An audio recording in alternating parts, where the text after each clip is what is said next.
Hello, this is Michael Wojcik with the Rochester City Council update for July 20th, 2015. If you looked at the agenda and didn't think it was going to be a very exciting council meeting, you missed out on the most exciting part, which was something that was not on the agenda that somebody tried to pull at the end of the meeting. More on that later. More housing coming to Rochester, not affordable housing, but it does fill in some other gaps, which hopefully frees up some of the housing on the more affordable end. In particular, the approvals were moving forward tonight were projects at 16th Street, the old Too Good property, went forward. There was a little bit of consternation over that one, over an easement that I can only assume the neighbors didn't fully understand what that easement meant, but I think it was a good thing for the city and a good thing for the neighbors in the future, but that passed unanimously. So the project in Fox Hill got final approval, finishing up the development on top of the hill unanimously after addressing a couple of neighbors' concerns. And a large project down by Target with, I think, a few hundred units of housing is also moving forward now. Not at this council meeting, but since the last update I gave you, there are some alarms were raised that we had a rather bigoted person who was going to come and do some leadership training for the city of Rochester, and I appreciate the city administrator, Stephen Quenvald, killing that once we found out some of the ridiculous comments that this person made. You have free speech in your own home, but I don't think taxpayer dollars should be used to empower or pay for people who have a bigoted message towards some of my employees. I think stopping that kind of thing is important for the quality of the work environment for my employees. And I even pulled out the HRC tie today, to remind folks that it's just not something we're going to tolerate in our city. I want a workplace that's safe for all of my employees, and I expect nobody to be discriminated against. And I'm grateful to city administration for acting swiftly to make sure this guy wasn't getting a penny of taxpayer dollars. Next up, you've heard me talk previously about the need to ensure quality through these city owner contracts, and basically what that is the developer is building a piece of infrastructure, handing it over to the city, and then we have the obligation to maintain it, which is great if they do it right. It's really bad if they don't do it right, and we have a long history of failures. Another one today, Western Walls, if you've heard that name before, that's the DeWitt's family, Chuck DeWitt's in particular. We had some horrible issues with them in the Manor Woods Lakes area. As is often the case, we have developers who are very good at doing things for the city and some that are very poor. I would believe the DeWitt's family is about as poor as I've ever come across as a city council member. And once again, taxpayers will be spending dollars to address some of the poor work that they did this time in Rose Harbor. Nothing we can really do about it at this point, but it is kind of frustrating to have these same some of them really lousy developers that keep costing taxpayers dollars. In this particular case, we are moving forward with some quality controls to ensure that projects are either inspected by us or inspected for us to our standards, and either way paid for entirely by the developer, to make sure that we are only taking on good infrastructure. God knows with the deficits that we have, we can't afford to have any more liabilities created. A little bit of a frustrating thing, and I've asked staff to look for a memo, but basically it looks like the city of Rochester is losing $300,000 because we did not memorialize an agreement with a property owner when some previous work was done. All told, in terms of the settlement, it looks like we're going to lose a net of about $300,000 towards dollars that were supposed to be coming for 50th Avenue. Can't cry over spilt milk. There's no way to undo it. I mean, apparently their lawyer took the city to task, and they were correct. We did screw up, but I did ask staff to come forward with an explanation of what happened and what we can do to ensure that it doesn't happen again. I think that some of our software that we have should be able to do some notifications to make sure we're doing the right things at the right time. And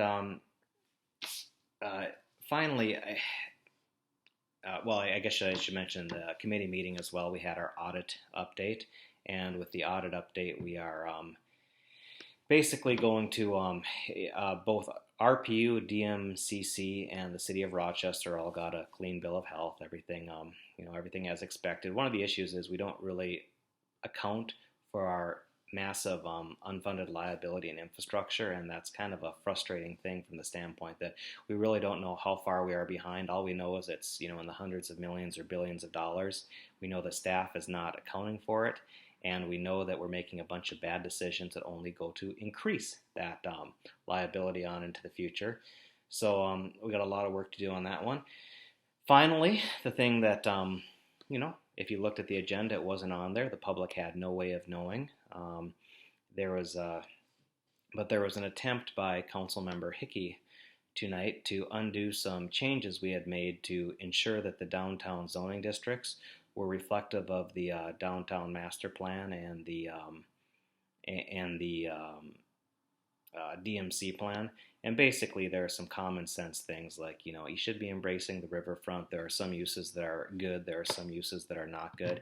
One of the things that was particularly frustrating is we've seen this a lot of times. Rather than trying to do the right thing, certain developers will just try and find loopholes to do whatever the hell it is they want, and hopefully that they got 4 council members that will stand beside them and let them do it.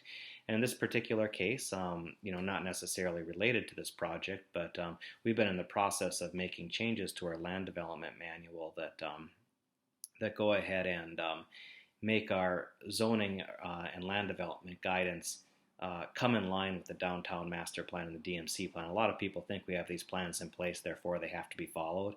That's not really the case. The issue is that we have these plans in place, and an ethical developer will take a look at these plans and see what we're trying to do and do something befitting with it.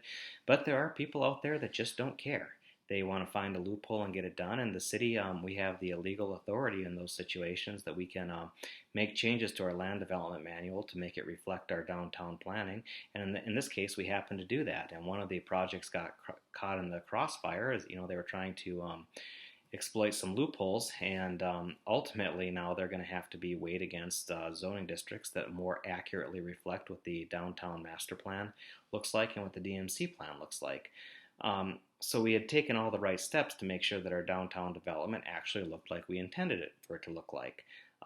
All's well and good, except not on the agenda, not notified to the public.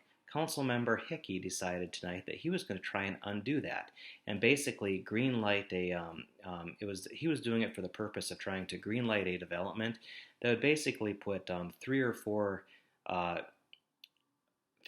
lanes of drive-through right on our riverfront downtown. How obscene is that? We're trying to create a great riverfront, and Councilmember Hickey was trying to get that done. So I raised a stink twice about it. Well, first I raised a stink on social media saying, "Hey folks, you got to be aware that this is going on. It's not even in the agenda. This is critical for the future of Rochester," and a lot of people did respond to that plea. Secondly, I raised a stink at the meeting. I said, "This is absolutely ridiculous. You're trying to do millions of dollars in planning from some of the smartest people in the world, thousands of hours of volunteer time, the will of neighborhood associations who are championing a great downtown, the input of commissions like Planning and Zoning, CUTE and DMCC that really care about our downtown, particularly our waterfront, all for a developer who knew what the plan was told time and time again from the staff that they were concerned about this, but chose to try and exploit a loophole, and hey, the loophole closed. That can happen. That's our legal right to do that.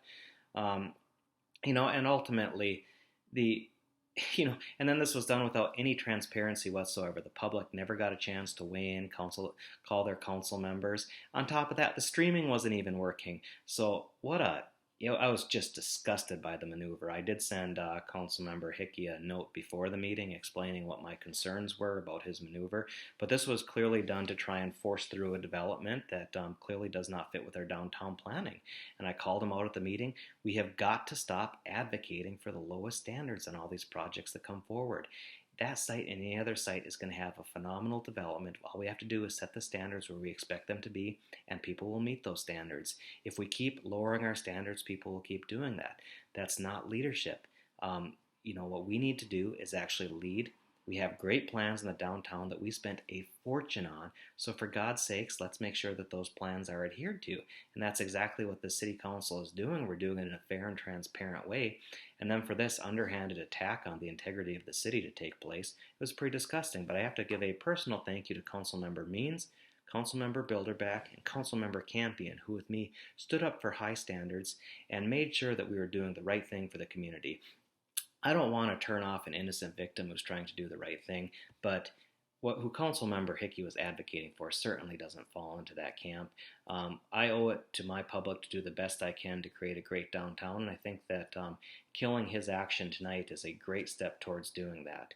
We don't have to worry about lowering our standards to attract development to Rochester. The developers will come here. Take a look at what Bloom is talking about doing on some blocks north of there.